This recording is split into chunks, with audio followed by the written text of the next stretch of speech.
What's up, Conference USA fans? Welcome into another episode of the CUSA Insider Podcast, the official podcast of Conference USA. I'm Josh Yonis, filling in for Sarah Rudolph, the birthday girl. Be sure to wish her a happy birthday if you know how to get in contact with her. But filling in for another great episode today. We'll be talking a little baseball, softball, finishing up some other sports on our spring slate. And we've got an interview with Joe Casteallno from CBS Sports Network. He's called our Conference USA Softball Championship game for the last 4 years. He's back again. He'll be in Bowling Green at the end of this week, calling Saturday's game. But first off, just a little housekeeping. Thank you for finding us, whether you're listening wherever you listen to your favorite podcasts, on Spotify or Amazon, Apple Music, anything like that. Or if you're watching us on YouTube, thank you for finding us there as well. And you can also follow us on social media at CUSA Insider Pod.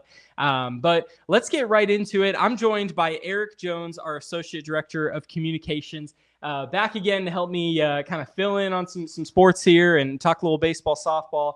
Eric, how you doing? Doing well. Excited to be back on here, and man, we're so close to finishing up these last stretches for our softball and baseball season. So super exciting times. Yeah, yes, very exciting. But like I said, we're kind of finishing up a couple more sports on our spring slate. Women's golf regionals wrap up on Wednesday, tomorrow, once you're listening to this episode. So WKU, New Mexico State's Emma Bunch will be at the Lexington Regional. Sam Houston's Grace Jin and Amelia Go are out at the Norman Regional. So just a reminder, the top 5 teams and the low individual not on an advancing team are the ones that will qualify for nationals. And nationals will be May 16th to the 21st at the Omni La Costa Resort and Spa in Carlsbad, California. Wouldn't be a bad spot to spend a few days. Not that's at for all. sure. Not at all. But so best of luck to our women at their regionals, hoping that we get some that punch their tickets to Carlsbad. On the men's side, we found out last week in the selection show, we got 2 teams and 5 individuals going to the tournament. That's incredible. So we got both Sam Houston and New Mexico State, who made the field as 11 seeds in their respective regionals. Also had, again, 5 individuals qualifying. Those will begin Monday, May 12th. So I think we'll miss kind of previewing those next week when we do an episode. But yeah, regionals May 12th to the 14th. Bearcats, along with UTEP's Max Schlesing and Dylan Teeter, will be in Reno, Nevada for that regional. New Mexico State will be joining Kennesaw's Clace Beauregard in the Auburn Regional, and then Liberty's Ike Joy will be in Amherst, and La Tech's Nilo Mackey Pataya will be in the Tallahassee Regional. So shout out to all those guys who will be participating in postseason play, hoping that they can also punch their tickets to Carlsbad for the men's championship. But all right, let's get into it. Our diamond discourse, as I'm now trying to make it stick. We'll begin with a little bit of baseball. So I know we had some crazy baseball this weekend, and we were both, baseball and softball, had a lot of weather issues this weekend. So trying to navigate that was kind of messy. Yeah, shout out to all the schools that hosted a series this weekend, because it couldn't have been easy. Mother Nature was doing her part, and we were just trying to get our games in. So fortunately enough, we got majority of games in this weekend on the baseball side.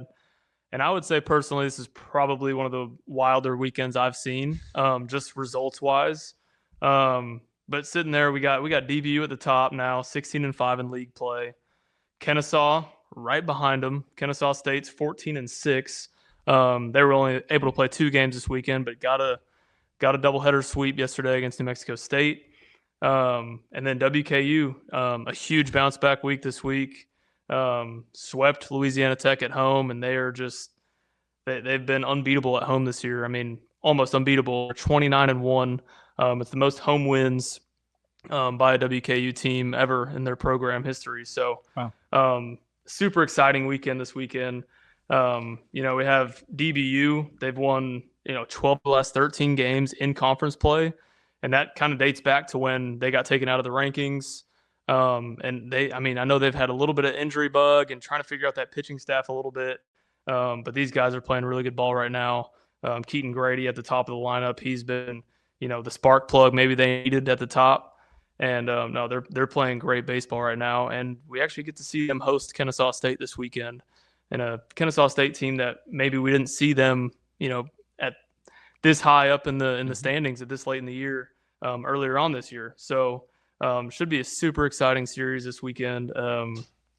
Kennesaw State's also won 10 of their last 11 conference games. Wow. So, I mean, just kind of quietly. Something's got to give, right? Something's got to give this week. Kennesaw State's up to 53 in the RPI. That we have DBU in the top 20. I think WKU's around 45 or so. And, Kennesaw State's right there now in the RPI. That's awesome. If they make some noise here at the end of the season, there's, no telling what can happen. But, super exciting stuff this weekend. And it was, I was able to kind of keep up with their, game one against New Mexico State this weekend, where I think they were down 7-5 heading into the ninth. New Mexico State puts up a 2 spot in the top half of the ninth, go up 9-5. And here comes Kennesaw State with a 6-run ninth and capped off by a 3-run shot by Nate Anderson. So, these guys, they're not losing right now. And that's, they have a good thing going for them. So, but super excited to see how this weekend goes. And it feels like, on the, softball side, we saw it plenty, and I'm sure we're really starting to see it on the baseball side as we get towards the finish line here is, there's definitely not one team that is like, way better than the rest. Right. And everyone, it seems like for every punch they've taken, they've come back and punched someone twice as hard. We saw it with WKU with that huge bounce back this weekend. Yeah. I feel like you continue to see it where a team gets swept and then they sweep, or they get, they lose the series they shouldn't, and then they turn around, and then, it's just the kind of the waves that we're seeing between these teams is pretty wild. Yeah, and that kind of leads me into my next, series to talk about this weekend with Liberty and Sam Houston. A Liberty team that's been reeling in conference play, has had some really good midweek wins on their resume against ACC opponents, but just have not been able to get past that point in conference play. And they go into Huntsville, Texas this weekend, and maybe get their mojo back a little bit, and then they get swept by a Bearcats team that's down this year. So now Sam Houston's back in the talks of gaining a berth to the Conference USA Baseball Championship, and that 8, 9, 10 spot is separated by 2 games right now. So wow, there's still a lot to play out. Only 3 teams have clinched a spot in Lynchburg here in a couple of weeks. There's a lot to play out still, and it's going to be super fun. Yeah. So remind me how many more series we have for conference play? We have two series left, 6 games left for each of our teams. Okay, man. So like you said, a lot to be decided, even though it's only 6 games. So no doubt. Just because of the way it's jumbled there right now. But all right. So switching over to softball, I feel like we had probably an equally as weird weekend. Had our finale, our regular season finale this past weekend. We'll start with one, Sam Houston La Tech. Let's set the stage a little bit. So in danger of dropping out of the field with a loss, Sam Houston needed a win against La Tech to stave off Middle Tennessee in a potential tiebreaker. La Tech pitcher is throwing a perfect game up until the 7th inning. She's going into the 7th inning with a perfect game. Bearcats lead off the 7th with back-to-back doubles. So boom, perfect game, no-hitter, shutout, done. 1 foul swoop, right? Man. Still down 2-1.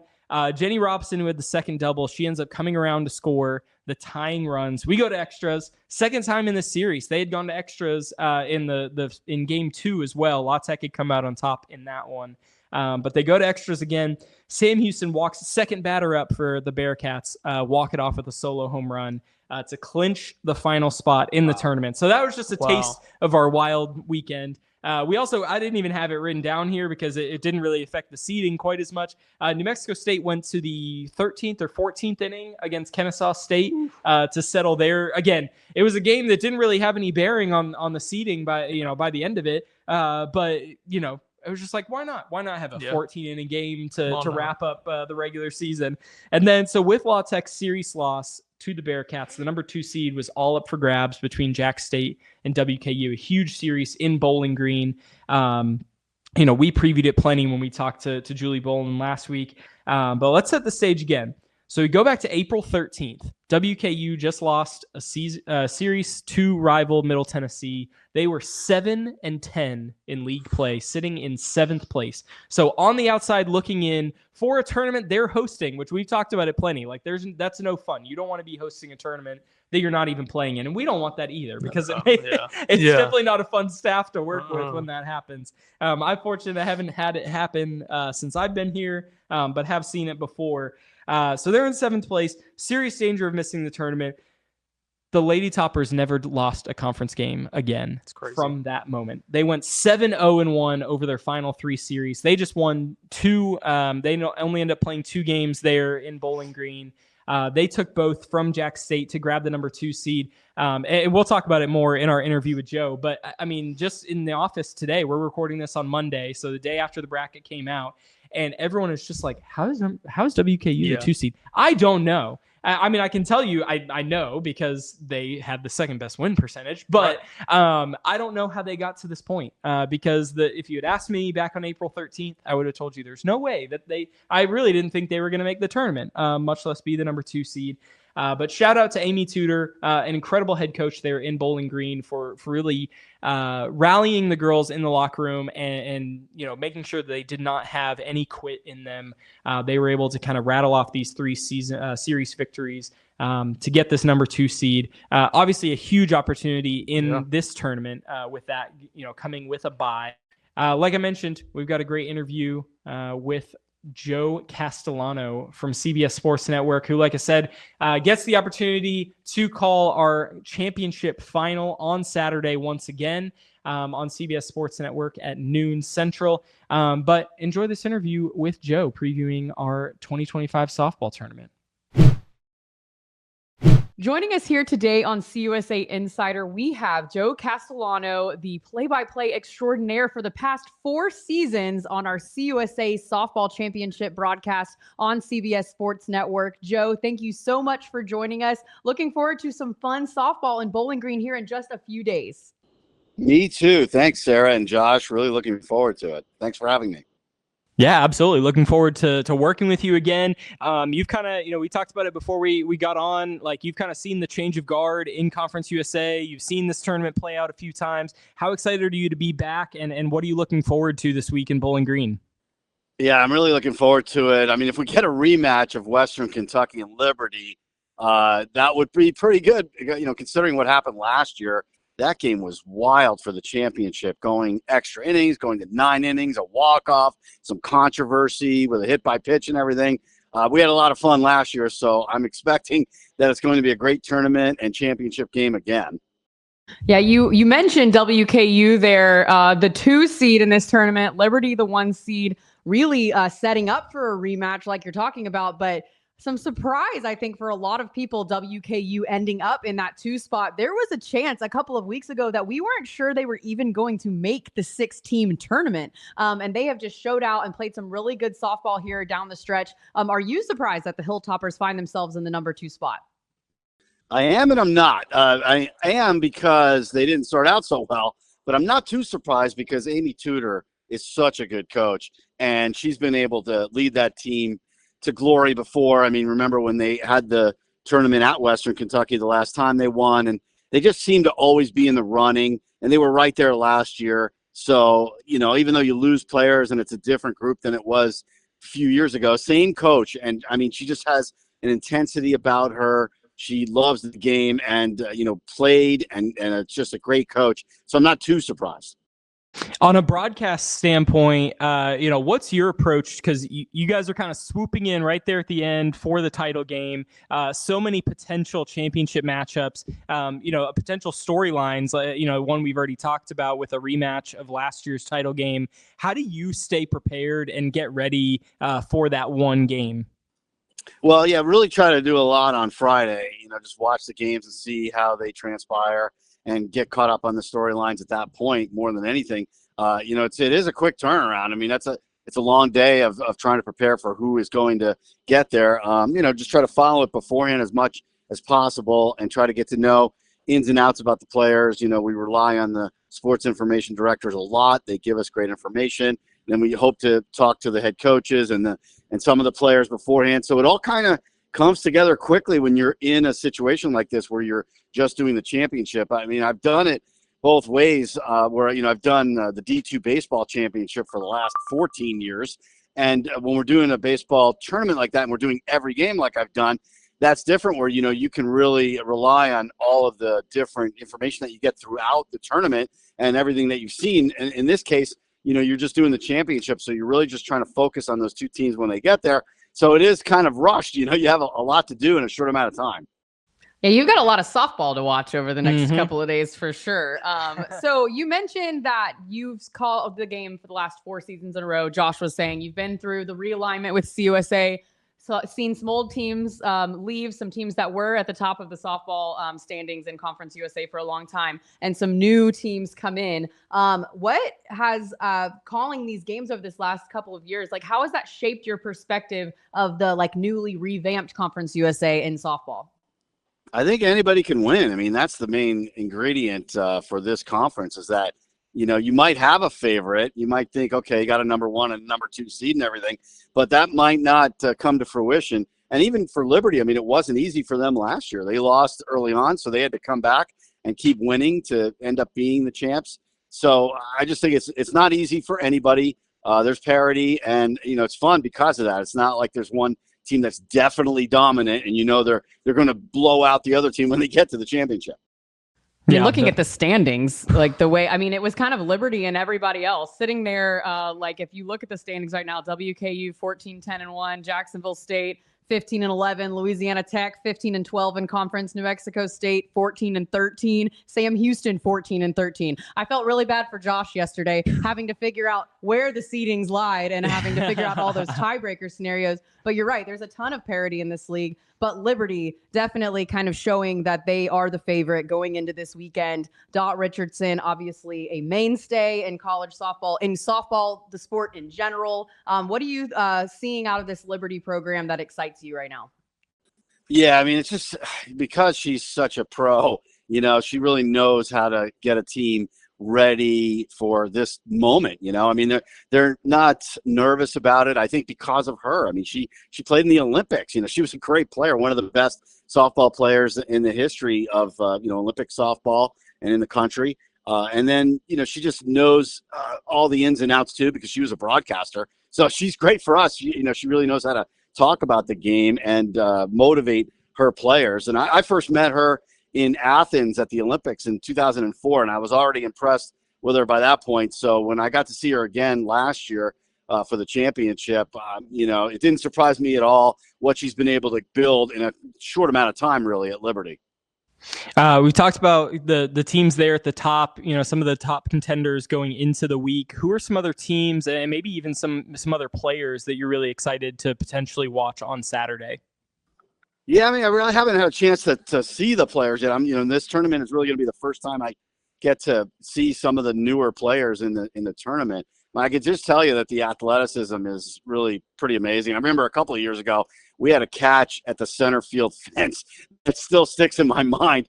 You don't expect it. You don't know that somebody's going to jump up at the fence and make an amazing catch like that. So I think it's pretty well spread out. I don't know that there's one school that I'm looking at. I mean, it's going to be really hard to beat Liberty, though. I think, they're heavily favored to get to that championship, but somebody is going to give them a run for their money, I think, when they get to the championship, just because of the way it is. You gain confidence as you go through the tournament. And, when you get there, if you have the pitching, if you have one pitcher that can kind of dominate, that's really going to make a big difference. And if that pitcher isn't burned out by the time she gets to the championship. Yeah, I think that's going to be the biggest piece. And I know we talked last week when we spoke with Julie Bolin, head coach of Jacksonville State. And there's a couple schools that fit this mold that have some really, really deep pitching staffs that could make, they could do a lot of damage in a postseason environment. So that'll definitely be interesting to see. And if you haven't picked up on this already, Joe's kind of mentioned a few big moments at games that he's called. The excitement finds its way onto a Joe Casteallno broadcast when he's doing our title game. But so you've had the luxury of not really having to, fill a whole lot in a championship broadcast, but just as a professional broadcaster in general, how do you really approach it in that regard of keeping it, keeping that broadcast fun and really elevating it when you're, at that last game? Yeah, well, a few things. I mean, I really think you have to do your homework so that you have a lot of information about the players so you can sprinkle that in throughout. And if it's not a tight game and you're really not talking about strategy as much, you'll be able to sort of get to know who the players are. And I think also it's incumbent upon the analyst, and this time I'm working with a new analyst in Kalen Arnold Elliott, who was a terrific pitcher at Tennessee and Florida State. it's going to really be fun to work with her for the first time. But I think she will provide that insight where you're teaching the audience about being in that position, because she's been in the circle before and knows what it takes to, be a winning pitcher. She was terrific in college, and, just a strategy that is involved and what you have to do in facing these hitters. And even on the other side of it, from the offensive perspective, what they're going to need to do against certain pitchers, because that's where it all comes down to. And I think that makes it a lot of fun, where you can just kind of learn about the game, even if it's not a tight game, and learn about the players as much as possible. What is it about the sport of college softball that you think has kind of had a resurgence, I'm going to call it, over the past couple of years? Obviously, getting on to ESPN and like the big time games, being on live television on CBS Sports Network, where people all over the country can watch them. But what is it about the game of college softball that is so exciting, maybe for a viewer out there who hasn't watched a lot? Like, why should they be tuning in to the Conference USA Softball Championship game this upcoming Saturday? You're right. There has been a resurgence. It's interesting because it's kind of come back to where it was, because I did the Olympics in 2004 in Athens on the radio, and then I did the 2008 Beijing Olympics on television for NBC, and it was at an all-time high at that point, I think. I mean, there were so many great players, the Jenny Finches of the world, that were playing at that time, Jessica Mendoza, and everybody was loving watching softball and those players coming from college to play in the Olympics. And then it tailed off because the Olympics didn't have softball anymore. So it kind of tailed off, but I think we're seeing a resurgence now. People are really getting into it. I think the ESPN coverage certainly helps. Hopefully our coverage on CBS Sports Network helps as well, and people get more interested. And, anytime you have a situation where the team that wins goes to the NCAA tournament, that's always exciting in any sport. It doesn't really matter. So when you have that on the line and there's that much tension going on, I think that's one of the thrills of college sports in general, and especially, for this tournament in softball. I know you kind of mentioned, the one catch that really stuck out to you from past tournaments you've called. Are there any other moments that have really jumped out to you that you've enjoyed calling as part of your Conference USA duties? Yeah, I don't know if I enjoyed it, Josh, but last year there was a controversy going on with the hit by pitch and whether or not the hitter was leaning into it.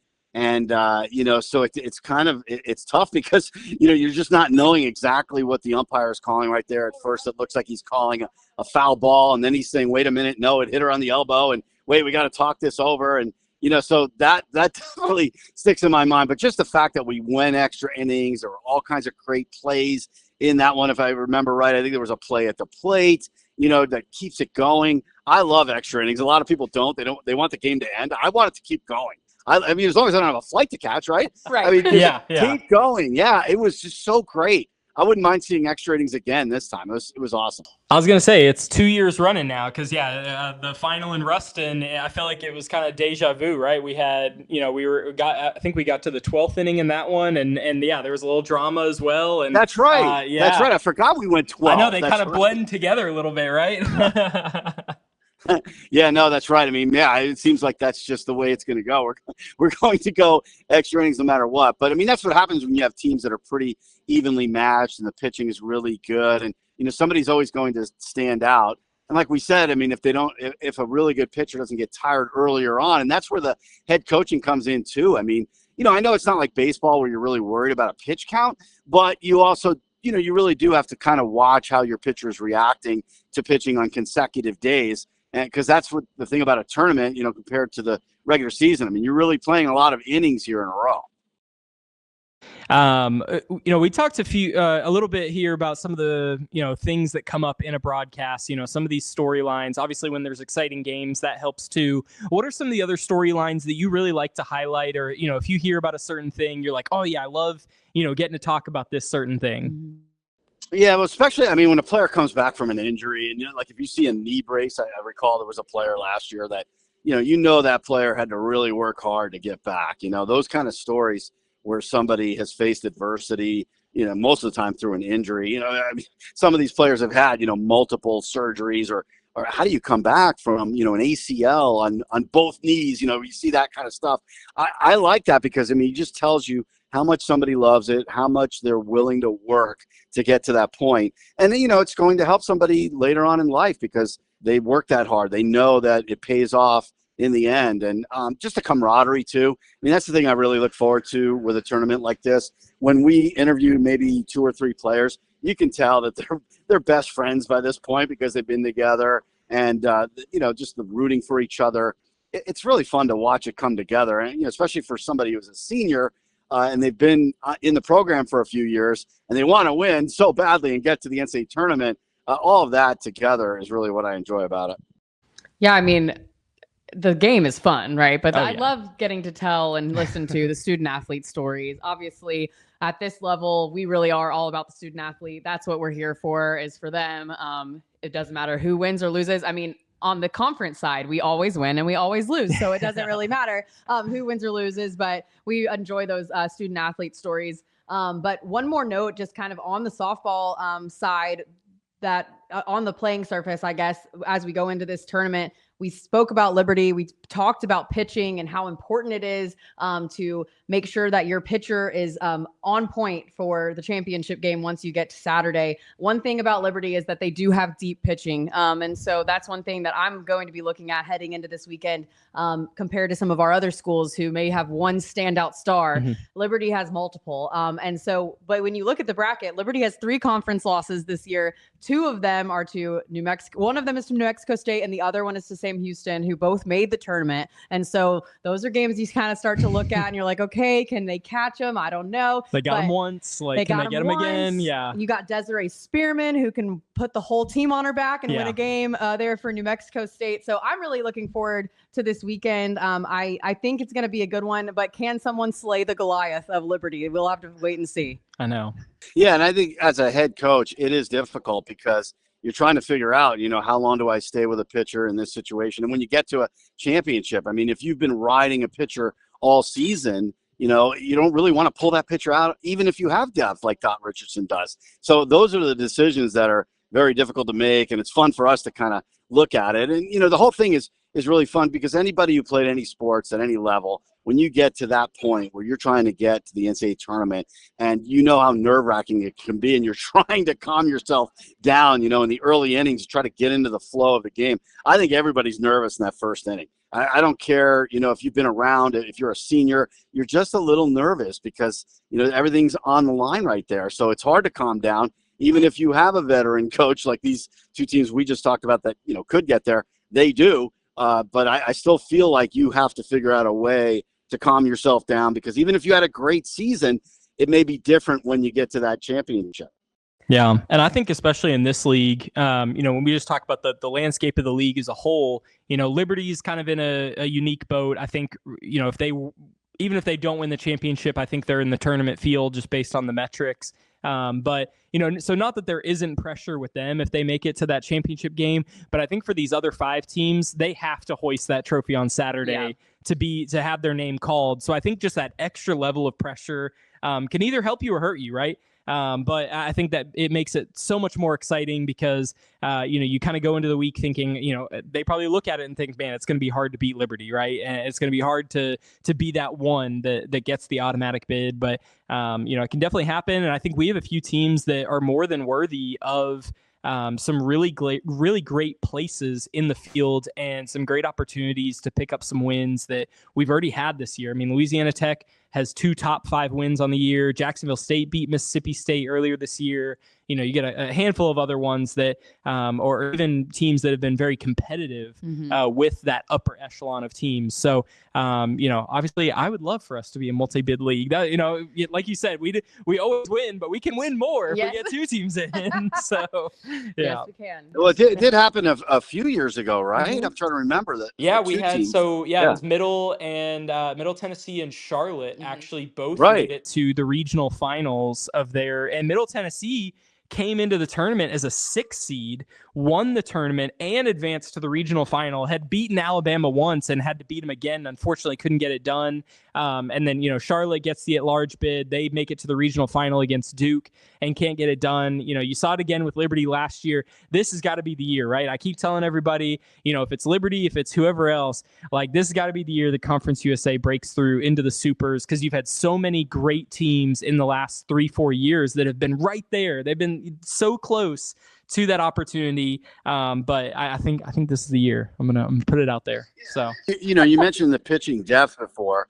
That's definitely key. But I think in the championship game, it's not just that. It's really about defense. I mean, you can get a hot lineup going and all that, but you can't make mistakes. We've seen it. If there's a critical mistake that's made defensively, you give the other team an opportunity. Generally, that's going to cost you. So, that's where you really have to be solid and, focused on what you're doing defensively, especially middle infielders. You can't, just bobble a ball and give them, an easy infield single out of something, or throw to the wrong base, or throw it away, or anything like that in the championship, because it really costs you. Yeah, you nailed it for sure. Yeah, absolutely. Well, Joe, it's been a lovely conversation. We appreciate you taking some time out of your schedule to chat with us, dealing with some technical issues, giving us a phone call back. We made it. We made it. We appreciate it very much. You guys can tune in to the broadcast on CBS Sports Network with Joe Casteallno and Kaylin Arnold-Elliott on CBS Sports Network. Like we said, 12 o'clock Central Time on Saturday, May 10th. For all the marbles to determine who will be representing Conference USA in the NCAA tournament. So, Joe, thank you so much again. Good luck on the call this weekend. I know I'll be listening from home. Josh will probably be right next to you. Yeah, Josh will be right down the hall. Yeah, we'll be asking Josh a lot of questions. And Sarah, thanks so much for having me. And it was a pleasure to talk to both of you. All right. Awesome. Thanks so much. Thanks so much to Joe Castellano for joining us to preview the 2025 CUSA Softball Championship this week. Like I said before, please tune in on ESPN Plus. Make sure you get your ESPN Plus subscriptions. Got to plug that again, like Sarah and I have done countless times. But you definitely don't want to miss out on any of the action this week. We start on Wednesday with Jack State and Sam Houston at noon Central, followed by La Tech, New Mexico State at 2:30. Follow along all the action on our social media, on ESPN Plus, wherever you want to keep track of what should be an incredible championship. And as always, you can follow us at CUSA Insider Pod and find us wherever you listen to your favorite podcasts and here in video form on YouTube. I'm Josh Yonis signing off.